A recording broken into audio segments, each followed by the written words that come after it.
एक औरत को आखिर क्या चाहिए होता है। एक बार जरूर पढ़े ये छोटी सी कहानी। राजा हर्षवर्धन युद्ध में हार गए। हथकड़ियों में जीते हुए पड़ोसी राजा के सम्मुख पेश किए गए। पड़ोसी देश का राजा अपनी जीत से प्रसन्न था और उसने हर्षवर्धन के सम्मुख एक प्रस्ताव रखा। यदि तुम एक प्रश्न का जवाब हमें लाकर दे दोगे तो हम तुम्हारा राज्य लौटा देंगे, अन्यथा उम्र कैद के लिए तैयार रहें।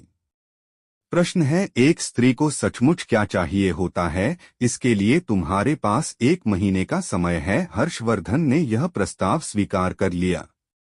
वे जगह जगह जाकर विदुषियों, विद्वानों और तमाम घरेलू स्त्रियों से लेकर नृत्यांगनाओं, वेश्याओं, दासियों और रानियों, साध्वी सबसे मिले और जानना चाहा कि एक स्त्री को सचमुच क्या चाहिए होता है। किसी ने सोना, किसी ने चांदी, किसी ने हीरे जवाहरात, किसी ने प्रेम प्यार, किसी ने बेटा, पिता और परिवार, तो किसी ने राजपाट और संन्यास की बातें की, मगर हर्षवर्धन को संतोष न हुआ। महीना बीतने को आया और हर्षवर्धन को कोई संतोषजनक जवाब नहीं मिला।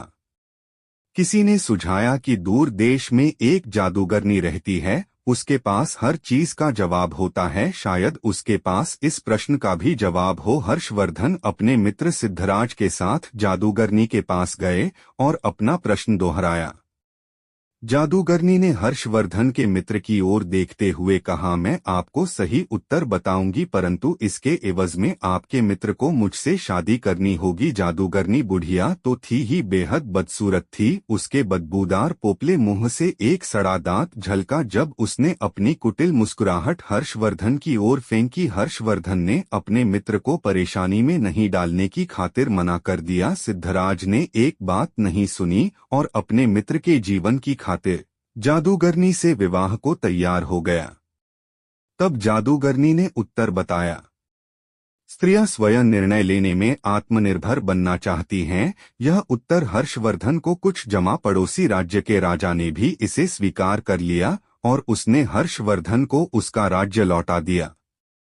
इधर जादूगरनी से सिद्धराज का विवाह हो गया। जादूगरनी ने मधुरात्रि को अपने पति से कहा, चूंकि तुम्हारा हृदय पवित्र है और अपने मित्र के लिए तुमने कुर्बानी दी है, आठ मैं 24 घंटों में 12 घंटे तो रूपसी के रूप में रहूंगी और बाकी के 12 घंटे अपने सही रूप में। बताओ तुम्हें क्या पसंद है? सिद्धराज ने कहा, प्रिय, यह निर्णय तुम्हें ही करना है। मैंने तुम्हें पत्नी के रूप में स्वीकार किया है और तुम्हारा हर रूप मुझे पसंद है। जादूगरनी यह सुनते ही रूपसी बन गई। उसने कहा, चूंकि तुमने निर्णय मुझ पर छोड़ दिया है तो मैं अब हमेशा इसी रूप में रहूंगी। दरअसल मेरा असली रूप ही यही है।